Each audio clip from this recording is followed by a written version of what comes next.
आज की इस वीडियो में हम क्लास 11 का जो है हिस्ट्री का नया सेशन जो है आपका एमसीक्यू क्वेश्चन का आपके ऑब्जेक्टिव टाइप जो आपके क्वेश्चन आने हैं आपके फर्स्ट टर्म में, तो वो स्टार्ट कर रहे हैं हम। इससे पहले आपका पॉलिटिकल साइंस हो गया है, तो आज की इस वीडियो में हम जो है हिस्ट्री का करने वाले हैं। पहला चैप्टर है, पहला चैप्टर का नाम है आपका लेखन कला और शहरी जीवन। इस चैप्टर के आज हम जो है एमसीक्यू क्वेश्चन देखने वाले हैं और इस चैप्टर से जो निकलने वाले एमसीक्यू क्वेश्चन है जो इम्पोर्टेंट होते हैं वो मैं आपको आज की इस वीडियो में कराऊंगा। तो उससे पहले बात कर लेते हैं टेलीग्राम चैनल के बारे में। अगर अभी तक आपने ज्वाइन नहीं किया है तो ज्वाइन कर सकते हैं। काफ़ी सारे जो बच्चे हैं वो टेलीग्राम चैनल पे जुड़े हुए हैं। अगर आप जुड़ना चाहते हो तो यहाँ पे आपको दिख रहा होगा लिंक। ये आपको जो लिंक है वो डिस्क्रिप्शन में ऐसे मिलेंगे। तो अगर आप क्लास 10th के हो तो आपको ये वाला लिंक क्लिक करना है, अगर 11th के हो तो ये वाला, और 12th के लिए ये है।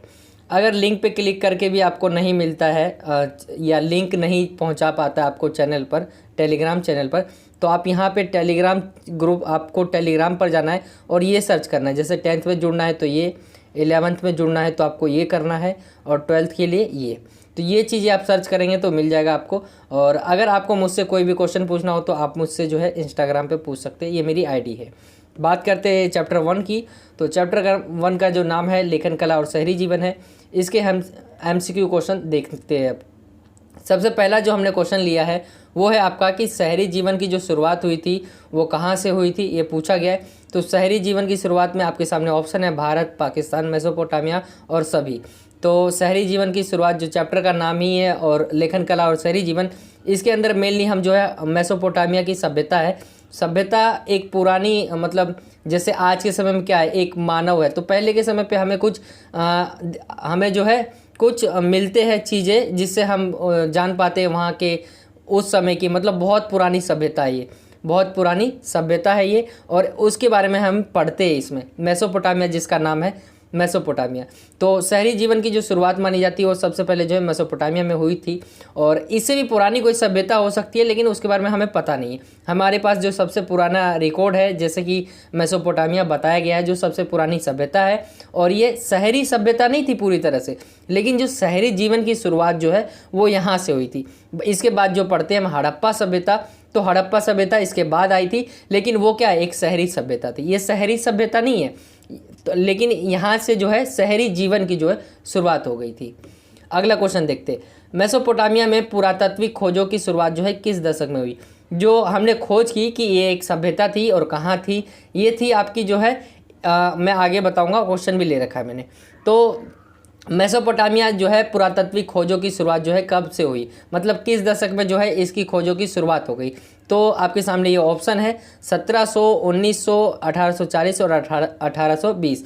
तो 1840 है आपका, इसमें जो है लोगों ने, मतलब जो भी आपके है विद्वान इतिहासकार जो भी है आपके पुरातात्विक, तो उन्होंने क्या है कि उन्होंने खोज करना चालू कर दिया। जो मेसोपोटामिया थी वहाँ पे उनको खोज चालू मिल गई, मतलब खोज की जो है शुरुआत हो गई थी मेसोपोटामिया की। तो वो कब हुई थी, 1840 में।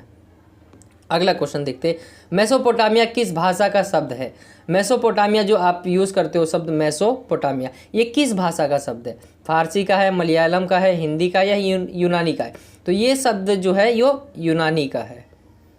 अगला क्वेश्चन देखते हैं, स्वतंत्र बेबीलोन का अंतिम शासक कौन था। मेसोपोटामिया क्या है कि वो भी मेसोपोटामिया जो बन रहा था वो कई सारी जो है सभ्यता थी, मतलब ये है एक पूरा का पूरा मेसोपोटामिया। तो ये भी क्या है, कईयों से मिल के बना है, ये भी यहाँ पे कईयों से मिल के बना है, जिसमें से एक था बेबीलोन। तो बेबीलोन जैसे आज के समय पे होता है ना, जैसे भारत है, भारत का एक प्रधानमंत्री है, तो वैसे ही जो है मेसोपोटामिया मान लेते हैं प्रधानमंत्री। आप स्टेट देखेंगे, दिल्ली, हरियाणा, यूपी, बिहार, तो सबके अलग अलग मुख्यमंत्री है ना, तो उसी टाइप के यहाँ पर जो है राजाओं का शासन हुआ करता था बेबीलोन में। एक उसका अंतिम शासक पूछ रहा है, बेबीलोन के अंतिम शासक का नाम। तो यहाँ पर आपके सामने ये ऑप्शन है, ये नेबोपोलासर, नेबोनिडस, सरगोन और अल्सियस। तो इसका जो राइट आंसर है आपका नेबोनिडस जो है, बी इसका राइट आंसर है। बेबीलोन जो स्वतंत्र बेबीलोन है उसका अंतिम शासक जो था वो ऑप्शन बी है, नेबोनिडस। अगला क्वेश्चन देखते हैं, मेसोपोटामिया की सभ्यता की निम्न में से कौन सी विशेषता है। मेसोपोटामिया की सभ्यता की जो है विशेषता पूछा गया आपसे, इनमें से कौन सी है वो विशेषता है। तो मेसोपोटामिया शहरी नगरीय सभ्यता, लेखन कला का विकास, सुदूर देशों से व्यापार और उपरोक्त सभी। तो हम सभी कह सकते हैं, क्योंकि कहीं ना कहीं एक तरह से शहर जो है वहीं से स्टार्ट हुआ था, लेखन कला का जो विकास इसी में हुआ, ये जो है व्यापार भी किया करते थे। और ये आपका डी हो जाएगा इसका राइट आंसर। वारका का शीर्ष कहाँ से प्राप्त हुआ है? तो वारका का शीर्ष जो है एक औरत का जो है सर है, तो वो कहाँ से प्राप्त हुआ है ये आपसे पूछा गया है। तो इसका जो राइट आंसर होगा आपका वो है उरुक। उरुक एक नगर है, ये सारे जो है आपके नगर दिख रहे हैं, तो इस नगर से जो है उरुक से जो है वारका का शीर्ष जो है प्राप्त हुआ है।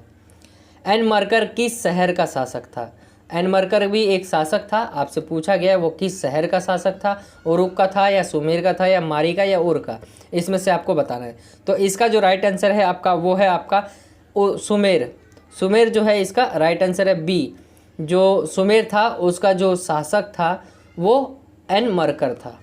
अगला क्वेश्चन है, शाही राजधानी के रूप में कौन सा शहर खूब फला फूला? तो आपसे पूछा गया जो राजधानी के रूप में एक शहर आपको बताना है, कौन सा शहर था वो जो राजधानी थी, और उसी के चक्कर में जो मतलब राजधानी होने के कारण ही जो है वो बहुत फला फूला, मतलब एक तरह से विकास कह सकते हो। तो वो शहर था आपका बेबीलोन। ये इसका राइट आंसर है। अगला क्वेश्चन है आपका, मेसोपोटामिया की प्रथम ज्ञात भाषा कौन सी थी? तो मेसोपोटामिया की जो है भाषा कौन सी थी, आपसे ये पूछा गया जो प्रथम ज्ञात भाषा थी। तो ये दो सुमेरी और अकद्दी दोनों ही ऐसी भाषा थी जो प्रथम ज्ञात भाषा थी। वैसे सबसे पहले सुमेरी थी, फिर तुरंत ही जो है अकद्दी आ जाती है। तो आप कह सकते हो का और ख दोनों, तो यानी सी जो है इसका राइट आंसर है। अगला क्वेश्चन है आपका, मेसोपोटामिया की दुनिया को सबसे बड़ी दिन क्या है? तो मेसोपोटामिया जो सभ्यता है उसने दुनिया को बहुत कुछ दिया है। जैसे मैं एग्जांपल के लिए आपको बता देता हूँ, जैसे आप टाइम पढ़ते होंगे 1 घंटा, फिर 1 घंटे में आपके 60 मिनट, फिर ये 1 दिन जो आपके फिर 30 दिन, ये सब कहाँ से आया? ये सब आया है मेसोपोटामिया की सभ्यता से। ये सब मेसोपोटामिया की सभ्यता से आया। जैसे काल गणना और गणित की विद्वता, पूर्ण परंपरा का और ख गौनों, और आपके सामने डी है, उपरोक्त में से कोई नहीं। तो हमारे पास जो है मेसोपोटामिया ने जो दिया है हमारी सभ्यता को, एक तरह से मानव सभ्यता को आगे चलकर, सबसे बड़ी देन जो है वो दुनिया को, एक ए है और एक बी है। तो आपका राइट आंसर हो जाएगा सी। ए और बी आपका दोनों हो जाएगा। 11वां क्वेश्चन देखते हैं, मेसोपोटामिया में बोली जाने वाली भाषाएं कौन सी है? मेसोपोटामिया में आपको ये बताना है कि कौन कौन सी भाषाएं बोली जाती है। तो ये तीनों भाषाएं जो है मेसोपोटामिया में बोली जाती है, और इसका जो राइट आंसर हो जाएगा ऑप्शन डी हो जाएगा, उपरोक्त सभी। अगला क्वेश्चन देखते हैं आगे। 12वां क्वेश्चन है, गिलगेमिस जो गिलगेमिस है वो कहाँ का शासक था? ये पूछा गया है। थोड़ा सा टाइप में दिक्कत आ गया है, तो इसकी आप ज़्यादा उसके ऊपर आप फोकस मत करिए, ये जो है इस नहीं आएगा। गिलगेमिस जो था वो कहाँ का शासक था? उर का था, उरुक का था या मारी का था, या इनमें से कोई नहीं। तो इसका जो राइट आंसर है आपका वो है आपका ए, उर का शासक था गिलगेमिस। अगला क्वेश्चन देखते हैं, ये ए आपका जो है इसका राइट आंसर हो जाएगा। अगला क्वेश्चन है, मेसोपोटामिया में एक पत्थर की मुद्रा जो है बनाने वाले पत्थर गिरने के लिए किस धातु का औजार का उपयोग किया जाता था? ये पढ़ती थी। मतलब क्वेश्चन में पूछा गया है कि जो एक मेसोपोटामिया में पत्थर है, मेसोपोटामिया में जो मुद्रा है उसको बनाने के लिए जो पत्थर का यूज़ किया जाता था, मुद्रा को बनाने वाले जो पत्थर है उसको हमें तोड़ने फोड़ने या उसके रूप में परिवर्तित करने के लिए कौन से जो है हमें औजार की ज़रूरत पड़ती थी? किस औजार की? तांबे की, कांसा की, लोहा का या टीन का? तो इसका जो राइट आंसर हो जाएगा आपका कांसा। कांसा का जो है यूज़ किया जाता था, जो मुद्रा बनाने वाले पत्थर हुआ करते थे उनको तोड़ने या उनको शेप में देने के लिए, आपके कॉइन्स की शेप में देने के लिए।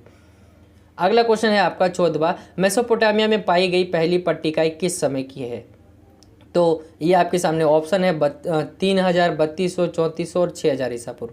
तो इसका जो राइट आंसर है आपका वो है आपका बी, 3200 पुरानी जो हमें एक पाई गई है पहली पट्टिका, जो पहली पट्टिका है, जो प्रथम पट्टिका है। आपसे ऐसे भी क्वेश्चन पूछ सकता है। तो ये पहली पट्टिका है जो 3200 ईसा पूर्व पुरानी है, जो पाई गई है।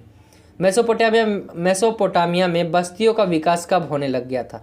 तो ऐसा माना जाता है जो बस्तियों का विकास है वो लगभग 1400 ईसा पूर्व जो है पहले स्टार्ट हो गया था। ये आपका जो है राइट आंसर है, सी आपका राइट आंसर हो जाएगा 15वें का। 16वें देखते, मेसोपोटामिया की समाज की निम्न में से कौन सी विशेषता थी। तो यहाँ पर जो आपके सामने ये ऑप्शन है, ये समाज जो था एक तरह से आप कह सकते हो परिवार, तो वो किस तरह का था। तो एकल परिवार, तलाक लेना आसान, पति पत्नी के बीच आयु का अंतराल, या काम चलाऊ साक्षरता। तो इसका जो राइट आंसर है वो है आपका एकल परिवार। परिवार में कुछ ज़्यादा लोग नहीं हुआ करते थे, एक बेटा बेटी, मतलब परिवार जो हुआ करता था वो एकल हुआ करता था, मतलब एक परिवार अपने आप से मतलब रखता था, और एकल परिवार जो है उसका राइट आंसर है।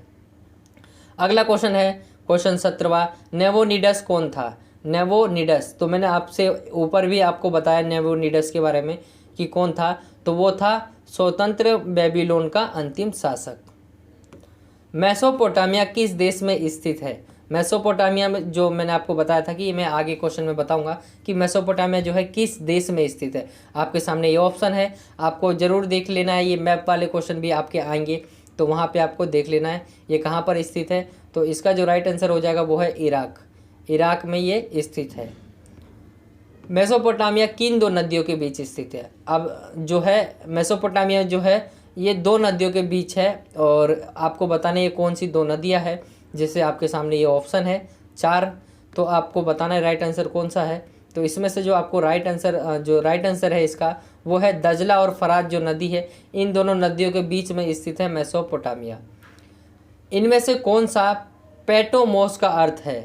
पेटोमोस का अर्थ बताना है आपको, इनमें से कौन सा जो है वो पेटोमोस का अर्थ है। तो आपके सामने ये ऑप्शन है, ए है उपजाऊ भूमि, बी है मुद्राएं, सी है आपका औजार, और डी है आपका नदी। तो इसका जो राइट आंसर हो जाएगा आपका वो हो जाएगा आपका डी, नदी जो है पेटोमोस का अर्थ होता है।